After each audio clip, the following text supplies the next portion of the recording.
بيت الخلافة قام يا خلاني، صرح مهيب ثابت الأركان، حصن حصين لا يضام نزيله، فاسعوا بعزم صادق الوجدان. بسم الله الرحمن الرحيم. أعزائي المشاهدين، السلام عليكم ورحمة الله وبركاته. أهلا بكم في نقل لأنشطة أمير المؤمنين لهذا الأسبوع، حضرة ميرزا مسرور أحمد الخليفة الخامس للمسيح الموعود أيده الله تعالى بنصر عزيز.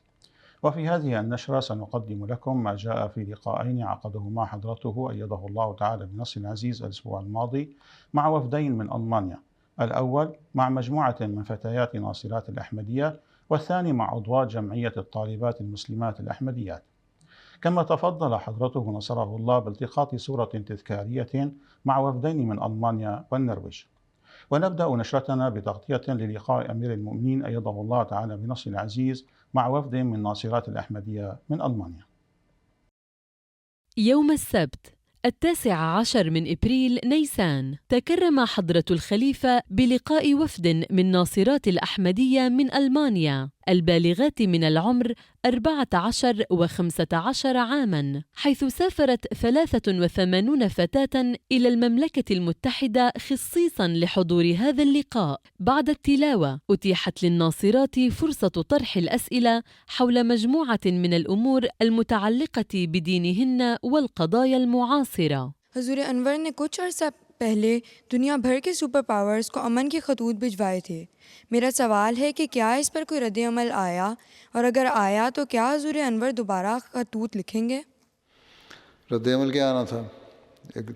بہت ساروں نے جواب نہیں دیا، جنہوں نے ایک دو نے جواب دیا، انہوں نے کہا جی ہم اپنی ایٹمی طاقت جو کم کر رہے ہیں اس کے بعد پھر اسی طرح کرنے لگے کام، تو ان لوگوں پہ اثر تو ہونا کوئی نہیں، یہ تو دجالی طاقتیں ہیں۔ بعضوں کو میں نے دوبارہ بھی لکھے ہیں خط، لیکن کوئی اس کا اثر نہیں ہوتا۔ ہمارا کام سمجھانا ہے، کچھ سمجھ جائے تو اچھی بات ہے، نہیں سمجھیں گے تو پھر جنگ عظیم ہوگی، تباہیاں ہوں گی، اور اس میں یہ لوگ بھی تباہ ہوں گے۔ یہ ان کا خیال غلط ہے کہ ہم بچ جائیں گے۔ یہ جتنی بڑی بڑی طاقتیں ہیں یہ بھی تباہ ہوں گی، ان کے بت بھی ٹوٹیں گے، اور جب یہ ہوگا تو پھر ان کو پتہ لگے گا کہ ہاں ہمیں خدا تعالیٰ کی باتیں ماننی چاہیے، جو ہمیں سمجھایا گیا تھا ہمیں اس کو سمجھنا چاہیے۔ اپنے اپنے حلقے میں تم اپنے لوگوں میں، اپنی سہیلیوں میں سمجھاؤ، وہ اپنے لوگوں کو سمجھائیں، اور جو ذرا بڑی عمر کی عورتیں ہیں وہ بڑی عمر والوں کو سمجھائیں۔ تمہارے اپنے ٹیچر سے ڈسکس کریں، ان کو بتاؤ، معیار کبیر کی ناصرات ہو تم لوگ تو اپنے ٹیچروں سے بھی ڈسکس کر سکتی ہے، ان کو بتاؤ کہ کس طرح ہم امن قائم کر سکتے ہیں دنیا میں، نہیں تو بہت بڑی تباہی ہوگی۔ میرا سوال یہ ہے کہ بطور احمدی مسلمان میں کیسے یہ وضاحت کر سکتی ہوں کہ میں مذہبی وجوہات کی بنا پر غیر مردوں سے ہاتھ نہیں ملاتی، خاص طور پر جب کہ کچھ احمدی مسلمان خواتین ایسے کرتی ہیں۔ بہت ساری احمدی خواتین، مسلمان عورتیں اور مرد جو ہیں نا نمازیں نہیں پڑھتے، 5 کی بجائے 3 نمازیں پڑھتے ہیں، تو تم کچھ جسٹیفائی کرو گی کہ وہ 3 نمازیں وہ پڑھتے ہیں اس لیے میں بھی 5 نمازیں نہ پڑھوں 3 پڑھوں؟ نہیں نہ کرو گی۔ حضرت صلی اللہ علیہ وسلم کے بارے میں آتا ہے، آپ عید دن جایا کرتے تھے، وہاں ملنے کے بعد، ملاقات کے بعد عورتوں کو سلام کرنے بھی جاتے تھے، وہاں جا کے آپ کے ساتھ صحابی بھی ہوتے تھے، ابو ہریرہ ہوتے تھے یا کوئی اور عورتیں اس وقت کے چندہ وغیرہ بھی پیش کرتی تھیں، اور حدیث میں آیا کہ آپ آتے تھے اور آپ ہمیں سلام کرتے تھے لیکن ہاتھ نہیں ملاتے تھے۔ آپ نے فرمایا نہیں، بیعت جب ہوتی تھی، بیعت تو سب سے بڑا ایک ماحول ہے نا ایسا، اس وقت یہاں ہم مردوں سے ہاتھ پہ ہاتھ رکھ کے بیعت لیتے تھے، عورتوں سے کہتے تھے تم ویسے دہراؤ میرے پیچھے۔ تو جو کام میں اللہ تعالیٰ نے ہمیں بتایا حضرت صلی اللہ علیہ وسلم کے ذریعے سے ہے، اور آن صلی اللہ علیہ وسلم نے ہمیں کر کے دکھایا سنت کے مطابق، ہم نے تو وہی کرنا ہے۔ تو ہاتھ کیونکہ آپ نہیں ملاتے تھے، آپ سے بڑے پاکیزہ سوچ کا تو کوئی بندہ نہیں تھا نا. باقی مردوں کی تو ہم سمجھتے ہیں نا کہ ان کی سوچیں غلط ہو سکتی ہیں, گندی سوچیں ہو سکتی ہیں. آپ کی تو نہیں ہو سکتی تھیں, آپ تو اللہ کے نبی اور پیارے نبی اور سب سے بڑے نبی تھے. ٹھیک ہے, تو جب آپ نے نہیں ملایا تو ہمیں ضرورت ہی نہیں ملانے کی. اور جو ملا دیتی ہیں ہم کر کے, میں نے دیکھا ہے جرمنی میں بڑا خاص رواج ہے, مرد چاہے وہ ہاتھ بڑھائے نہ رہے, ہم کمپلیکس میں آ کے اپنا ہاتھ ضرور بڑھا دیتی ہیں عورتیں, وہ بڑا غلط کرتی ہیں. ان کو اس چیز سے رکنا چاہیے. اور تم اگر نہیں ملاتی تو بڑا اچھا کرتی ہے, ان کو بتاؤ کہ اسلامی تعلیم یہ ہے, میری عزت اس لیے ہے کہ میں مردوں سے ہاتھ نہ ملاؤں.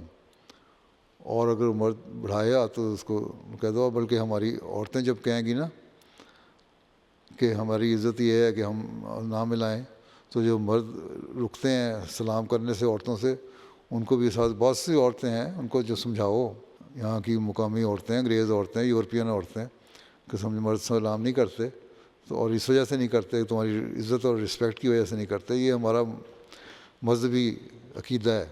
تم اس کو غلط کہو یا صحیح کہو, لیکن ہمارا مذہبی عقیدہ ہم اس لیے نہیں کرتی تو ان کے سمجھ آ جاتی ہے ہاں ٹھیک ہے تمہارا مذہب یہ کہتا ہے تو نہیں کرتے. لیکن ہم کہتے ہیں عزت اور احترام ہم عورت کو کرتے ہیں, ہم عورت کو حق دیتے ہیں, اس کو ڈیو رسپیکٹ لیتے ہیں, اس کے حق میں جو اسلام نے بہت ساری تعلیم دی ہوئی ہے اس کو عمل کرنے کی کوشش کرتے ہیں. اس لیے مرد عورت سے ہاتھ نہیں ملاتا, اور عورت مرد سے ہاتھ نہیں ملاتی اس لیے کہ اس کی یہی تعلیم ہے. تو یہ سمجھاؤ پیار سے, تو سمجھ جاتے ہیں لوگ. میں نے تو کئی لوگوں کو سمجھایا, ان کو سمجھ آ جاتی ہے. بہت سارے لوگوں نے مجھے لکھا بھی ہے, جب ہم سمجھاتے ہیں تو لوگ سمجھ جاتے ہیں. ٹھیک ہے, جی جزاک اللہ.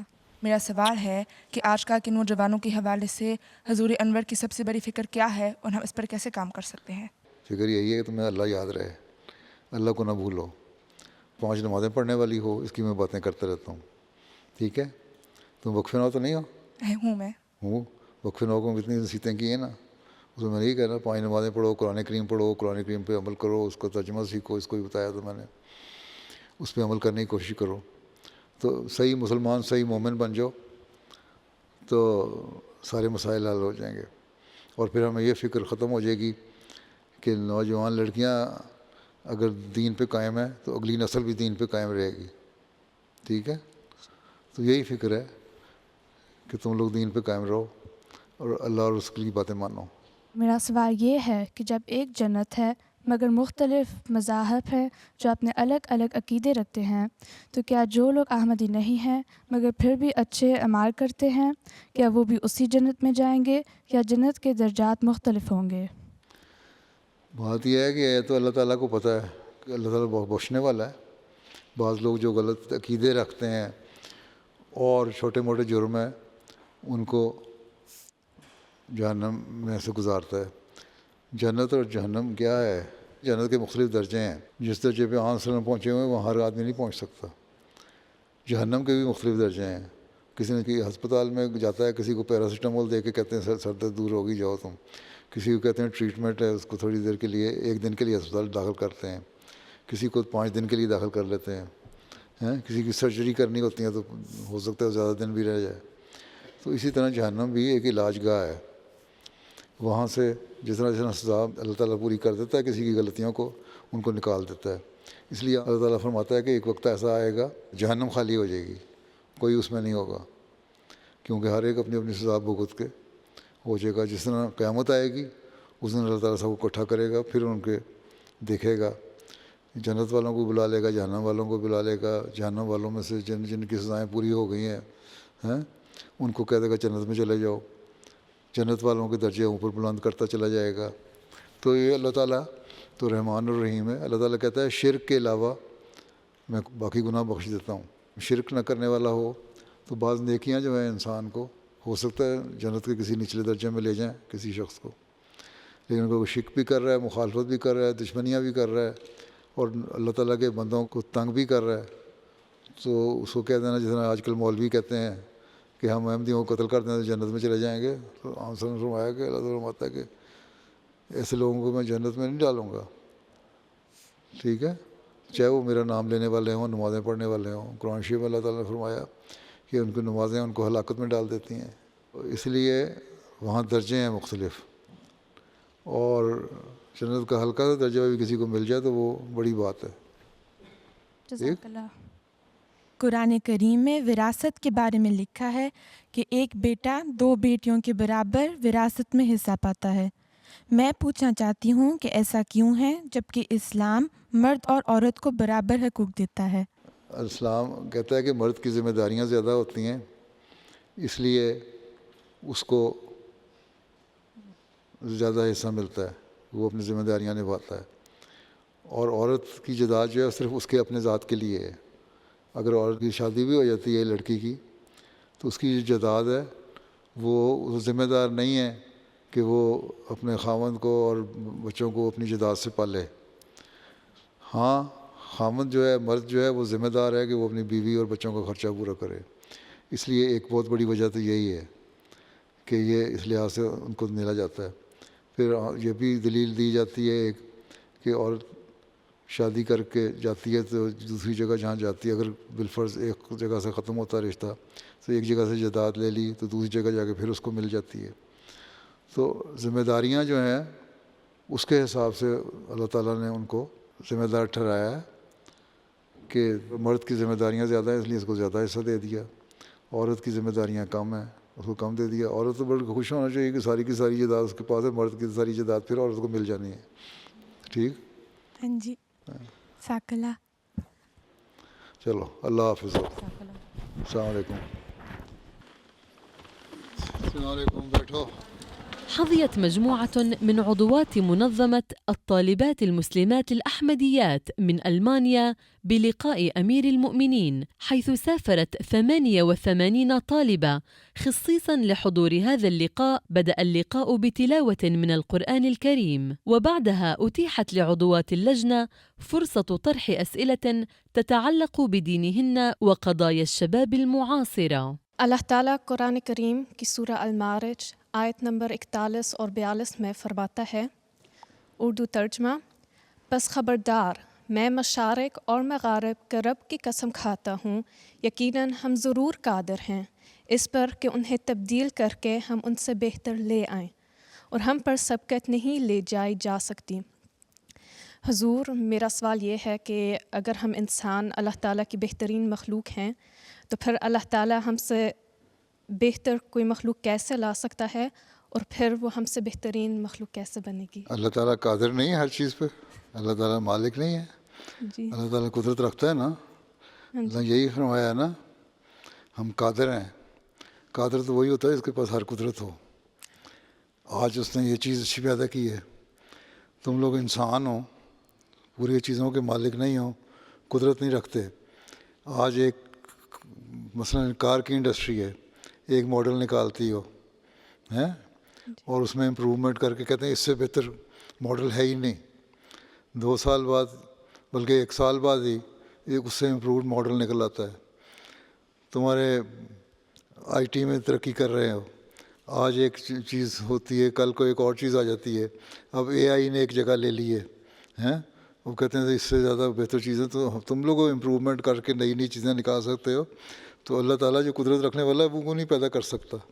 نمبر 1، اللہ تعالیٰ نے انسانوں کو پیدا کیا ہے بہترین مخلوق. انسانوں میں سے ہی زیادہ دماغ والے بہترین، آج سے 4000 سال پہلے جو انسان کا دماغ تھا وہ اتنا نہیں ڈیولپ تھا جتنا آج ہے جو چیزیں نکال رہے ہو. تو اس کا مطلب بہترین مخلوق تو انسانوں کے اندر ہی بن رہی ہے نا. تمہارے اندر ہی اللہ تعالیٰ تمہیں دماغ پیدا کر رہا ہے، نئی تعلیم میں دے رہا ہے، علم دے رہا ہے، تم سیکھ رہی ہو.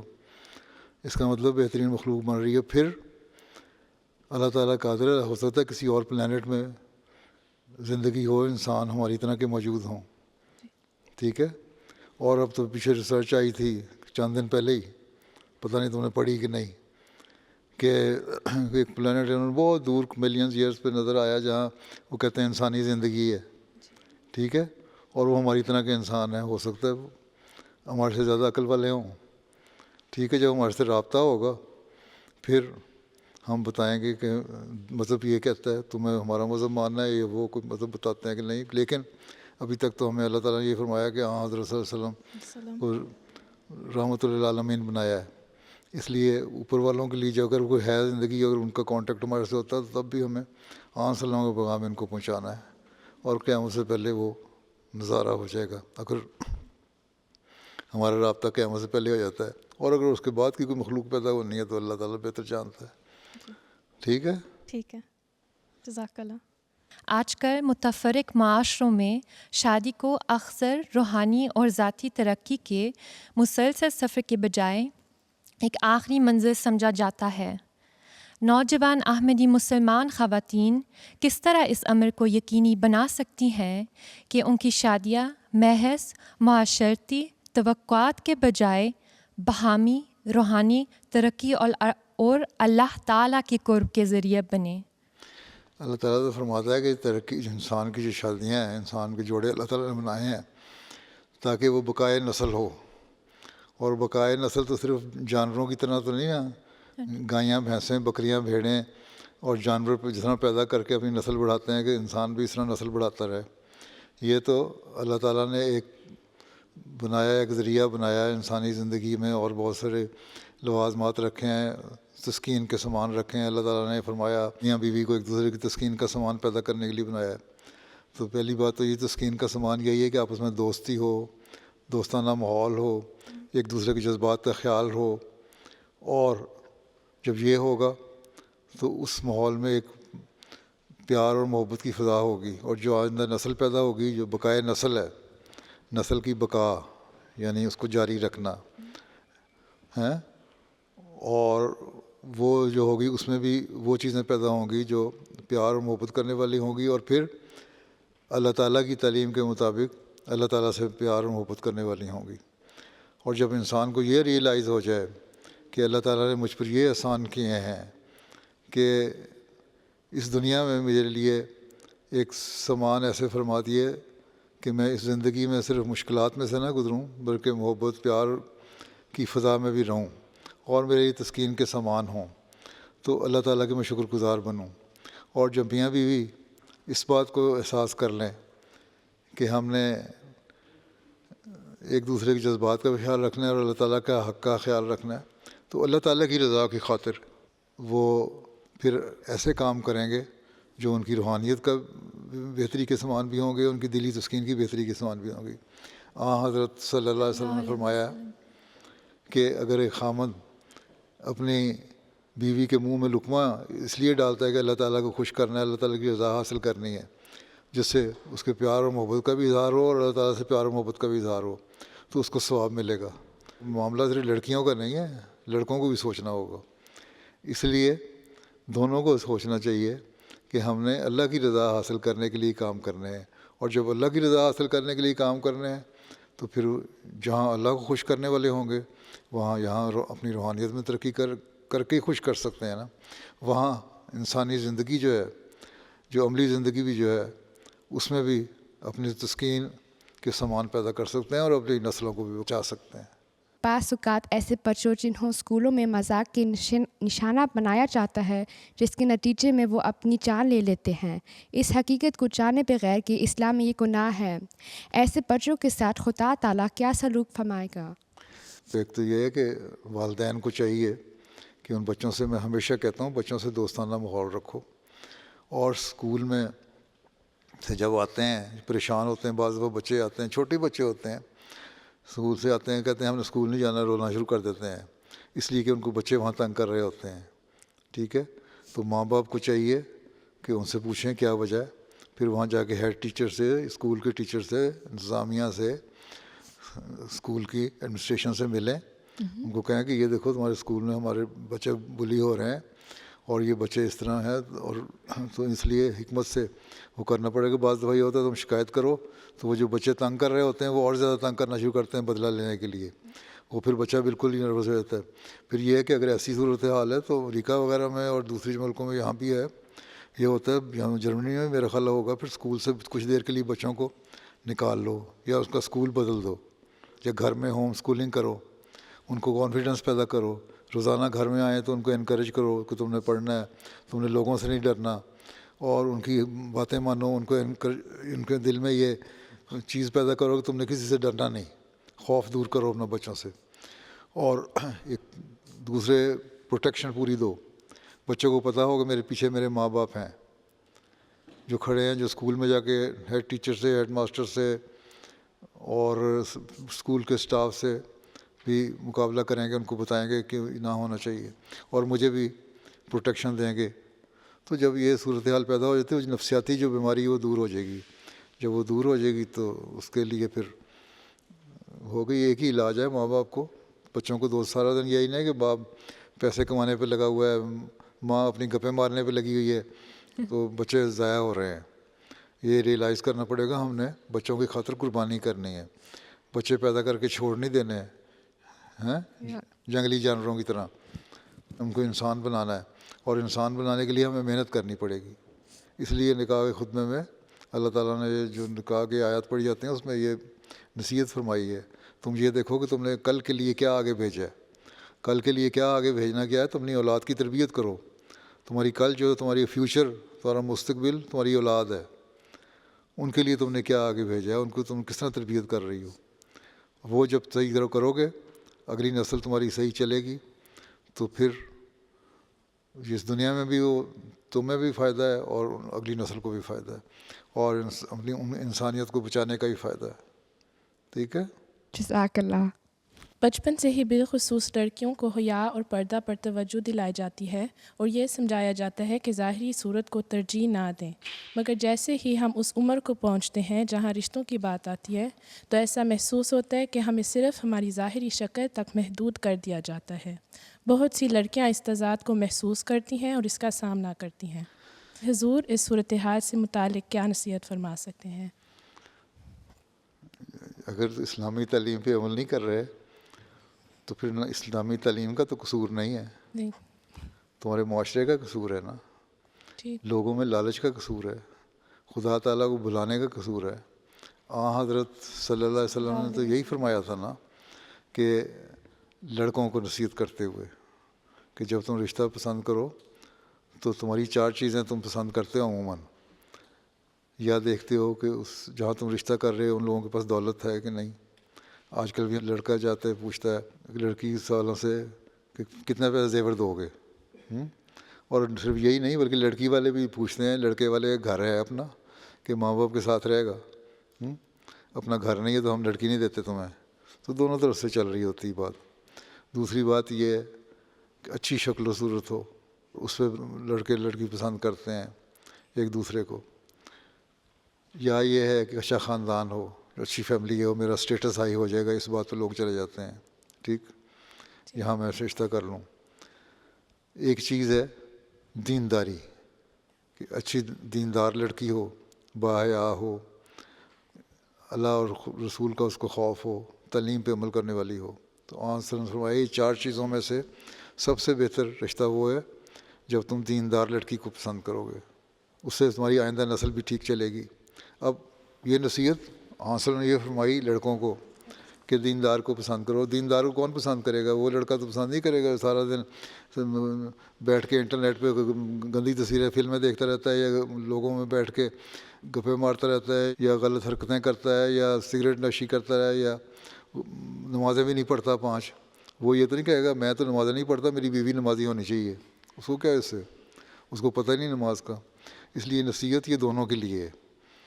تو یہ ماحول میں جہاں صرف لڑکیوں کو حیا بتائی جاتی ہے, ماں باپ لڑکوں کہتے ہیں کھلی چھٹی جو مرضی کرو, حالانکہ لڑکوں کو زیادہ پابندیاں کرنی چاہیے, ان کو سختی سے رکھنا چاہیے. سختی سے اس لحاظ سے کہ ان کو تعلیم دینی چاہیے. خدام الانبیاء کو, اطفال الانبیاء کو, انصار اللہ کو, اپنے بچوں کو, ماں باپ کو اپنے بچوں کو جہاں لڑکیوں کی تربیت کریں وہاں لڑکوں کو بھی کریں. لڑکوں کو کھلی چھٹی نہیں دینی چاہیے. میں تو کئی دفعہ اس بارے میں کہہ چکا ہوں. تو جب دونوں طرف سے نیکی ہوگی تبھی نیک اثر قائم ہوگا نا, نہیں تو پھر لڑکی کی بھی مرضی ہے, وہ پھر اپنی مرضی سے شادی کرے اگر کوئی نیک مل جاتا ہے اس کو شخص. ٹھیک ہے, تو یہ جو ہمارا معاشرہ ہے وہ غلط ہے. ہمارا معاشرہ کیا ہے, ابھی تم یہاں سارے بیٹھے ہو, اس میں مجھے پتہ نہیں کوئی کچھ جرمن یا کوئی افریقن ہے کہ نہیں, تم لوگ سارے پاکستانی اوریجن کے لوگ ہو. ٹھیک ہے نا, ہماری سوچ ایسی آ گئی ہے کہ ہم نے لڑکیوں کو دبا کے رکھنا ہے اور لڑکوں کو کھلی چھٹی دے دینی ہے. حالانکہ لڑکوں کو بھی اصلاح کی ضرورت ہے، تربیت کی ضرورت ہے، اور ان کو حدیث سنانی چاہیے کہ آنسر نے فرمایا کہ اچھی لڑکیاں پسند کرو، اور اچھی لڑکی تبھی ملے گی یہ تم خود اچھے ہوگے۔ یہ تو نہیں ہو سکتا کہ لڑکی کو کہتے ہیں تم پڑھتی جاؤ، لڑکیاں ہمارے عموماً معاشرے میں تم لوگ اسٹوڈنٹ ہو، ساری پڑھ لیتی ہیں، ابھی ٹور کر دیتی ہیں، گمنازیم میں پڑھتی ہیں، یونیورسٹی میں چلی جاتی ہیں، اور لڑکے کرتے ہیں ریال شولے کیا، اگزام شولے کیا، ہیں نکمے رہے ہیں، اور اس کے پاس اوس بلڈنگ کر کے ہتھوڑی لے کے پیچ کس دیے تو کام بن گیا۔ یہ تو اس سے تو کام نہیں ہوگا۔ لڑکوں کو بھی پڑھانا چاہیے، لڑکوں کو خدا نے قرآن شریف میں اس لیے لکھا ہے کہ تم لوگ میرے سے دعا کرتے ہو مرد اور عورت کہ اللہ تعالیٰ ہمیں صحت مند اولاد دے اور اچھا لڑکا دے، اور جب اللہ تعالیٰ دے دیتا ہے تو اس کو شرک اس کو اللہ کے مقابلے میں کھڑے کر دیتے ہو، شرک کرنے لگ جاتے ہو۔ مطلب یہی ہے کہ اس کی تم تربیت نہیں صحیح طرح کرتے، لڑکیوں کو دباتے رہتے ہو، لڑکوں کو کھلی چھٹی دی ہوئی ہے، نظریہ ہی غلط ہے۔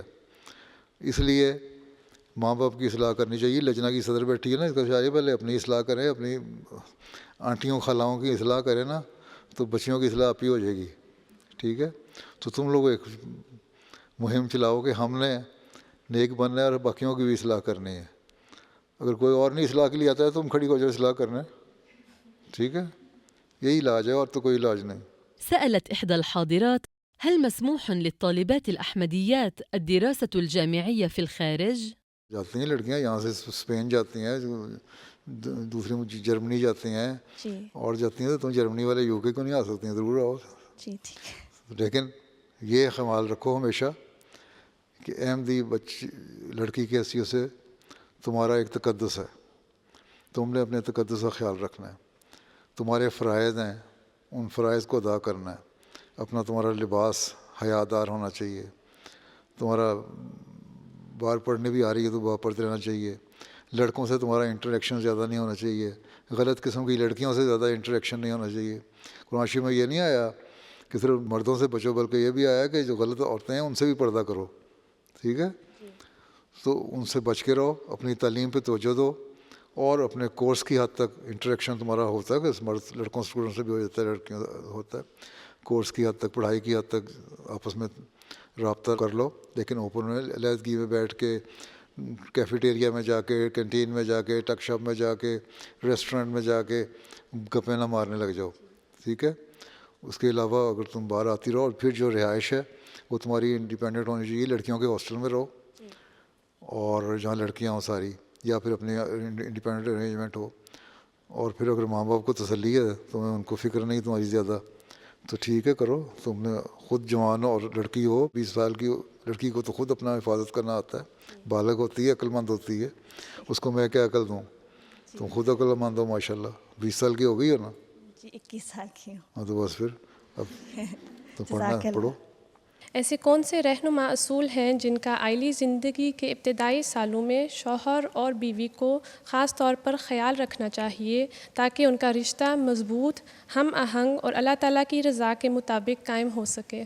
پہلی بات تو یہی ہے کہ لڑکے کو بھی اور لڑکی کو بھی سوچنا چاہیے کہ ہم دونوں میں کمیاں کمزوریاں ہیں، پرفیکٹ کوئی نہیں ہوتا انسان، دنیا میں ایک انسان کامل اللہ تعالیٰ کہتا ہے پیدا ہوا محمد صلی اللہ علیہ وسلم، ٹھیک؟ باقی ہر میں کمزوریاں ہیں۔ جب تم ایک دوسری کمزوریاں دیکھو تو ان کو اگنور کرو، صرف نظر کرو، ٹھیک؟ جی ٹھیک ہے۔ اور جو کامن چیزیں ہیں، انٹرسٹ کی چیزیں ہیں، ان کے متعلق باتیں کرو، بیٹھو۔ اگر ایک لڑکا پڑھا لکھا ہے، اسکالر ہے، اور لڑکی نے ریال شولے بھی نہیں کیا ہوا، تو پھر مینٹل میچ نہیں ہوگا نا۔ یا لڑکیاں عام طور زیادہ پڑھتی ہیں، لڑکے کم ہی ہوتے ہیں لیکن پھر بھی گزارا کر لیتے ہیں۔ میں نے دیکھا کئی لڑکے جرمنی سے آتے ہیں، بلکہ میں پوچھتا ہوں حیرانی سے کہ لڑکی پڑھی لکھی ہے، کوئی ٹیچر ہے، کوئی ڈاکٹر ہے، اور لڑکا یا مکینک ہے یا اپنا کاروں کا بزنس کر رہا ہے، یا ٹیکسی بزنس کر رہا ہے، یا ریسٹورینٹ چلا رہا ہے، لیکن پھر بھی خوش ہیں۔ جی تو یہ تو انڈرسٹینڈنگ کی بات بھی ہے۔ سیدھی بات تو یہ ہے کہ یہ سوچ لو کہ ہر ایک کمیاں کمزوریاں ہوتی ہیں، ہم نے اپنی جو کمزوریاں ایک دوسرے کی ان کو ظاہر نہیں کرنا، اس کو اگنور کر دینا ہے، صرف نظر کرنا ہے، تاکہ ہماری عائلی زندگی اچھی ہو، اور اگر بچے جب پیدا ہو جائے اور بچوں کی تربیت پہ اچھا اثر پڑے اس کا، ٹھیک ہے؟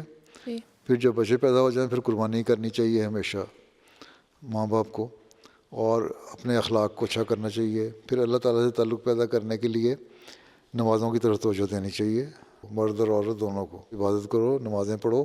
صرف یہ نہیں ہے کہ فرض نمازیں تو ٹکرے مار کے جلدی سے پڑھ لو، بلکہ دعا کرو کہ اللہ تعالیٰ ہمارے آپس میں بھی محبت اور پیار پیدا کرے اور رکھے، اور ہمارے بچوں کی تربیت بھی ایسی کرے جو صحیح راستے پہ ہوں، نیک راستے پہ ہوں، جو سوسائٹی کا، معاشرے کا، ماحول کا گندہ اثر نہ ہو، نیک اثر ہو.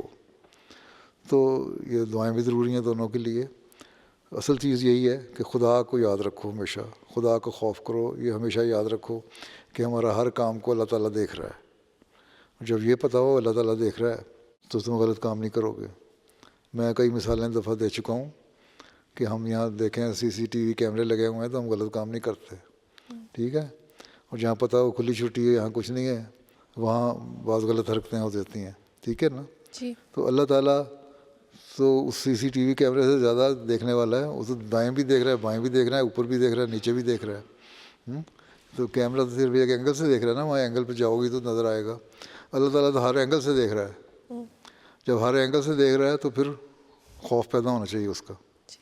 پھر ہم نے اللہ کی خاطر کام کرنا. یا تو کو اللہ تعالیٰ نہیں ہے اور اللہ پہ ایمان ہے تو پھر اللہ کی خاطر ہر کام کرو. حضرت اماں جان رضی اللہ عنہا نے نصیحت کی تھی، خامند کو اگر کوئی غلط کام غصے میں آتا ہے نا تو جب اس کا غصہ ٹھنڈا ہو جائے نا، اچھے وقت میں دیکھ کے تو اس کو نصیحت کرو کہ یہ غلط تم نے غلط حرکت کی. اس وقت تم کرو گی لڑائی شروع ہو جائے گی، اور لڑائی پھر اس حد تک ہوگی کہ وہ کہے گا چلو اپنے ماں کے گھر چلے جاؤ، اس سے بچ کے رہنا. صلح صفائی سے رہنے کی کوشش کرو. بیوی کو غصہ چڑھے تو مرد خاموش ہو جائے، اچھے وقت نصیحت کر دے. مرد کو غصہ چڑھے تو بیوی خاموش ہو جائے، اچھے وقت نصیحت کر دے. اور جب اولاد ہو جائے تو ان کی خاطر قربانیاں کرو. حظيت وفود مختلفة بفرصة قضاء بعض الوقت برفقة حضرة الخليفة، وقد حظي عدد من خدام الأحمدية من الدنمارك الذين أتيحت لهم فرصة قضاء بعض الوقت في الوقف العرضي بإسلام أباد بلقاء أمير المؤمنين. كما حظي أطفال تتراوح أعمارهم بين 14 و15 عاماً من ألمانيا، وعدد من خدام الأحمدية من النرويج بفرصة التقاط صور مع حضرة الخليفة أيده الله تعالى بنصره العزيز. كان ذلك بعضا من أنشطة أمير المؤمنين أيده الله تعالى بنصر العزيز في الأسبوع الفائت. أما الآن فمع مقتطفات من خطبة الجمعة الماضية التي ألقاها حضرته نصره الله من مسجد مبارك. مدینہ کے باہر اس مقام پر جا کر جہاں سے آپ مدینہ میں داخل ہوئے تھے، اور جس جگہ پر عام طور پر مدینہ والے اپنے مسافروں کو رخصت کیا کرتے تھے، آپ کھڑے ہو گئے اور کہا کہ میں تمہیں اللہ کے تقوی کی نصیحت کرتا ہوں، اور تمہارے ساتھ جتنے مسلمان ہیں ان سے نیک سلوک کرنے کی. تم اللہ کا نام لے کر جنگ پر جاؤ، اور تمہارے اور خدا کے دشمن جو شام میں ہیں ان سے جا کے لڑائی کرو. جب تم شام میں پہنچو گے تو وہاں تمہیں ایسے لوگ ملیں گے جو عبادت گاہوں میں بیٹھ کر خدا کا نام لیتے ہیں. تم ان سے کسی قسم کا تعارض نہ کرنا، ان سے کوئی چھیڑ چھاڑ نہ کرنا، اور نہ انہیں تکلیف پہنچانا، اور نہ دشمن کے ملک میں کسی عورت کو مارنا، اور نہ کسی بچے کو مارنا، اور نہ کسی اندھے کو مارنا، اور نہ کسی بوڑھے کو مارنا، نہ کوئی درخت کاٹنا، نہ عمارت گرانا. یہ نصیحت کر کے رسول اللہ صلی اللہ علیہ وسلم وہاں سے واپس لوٹے اور اسلامی لشکر شام کی طرف روانہ ہوا. بهذا وصلنا إلى نهاية نشرتنا، ولمزيد من المعلومات يرجى متابعتنا على العناوين الظاهرة أسفل الشاشة، وإلى أن نلقاكم في أنشطة جديدة لكم منا أطيب الأمنيات، والسلام عليكم ورحمة الله وبركاته. بيت الخلافة قام يا خلاني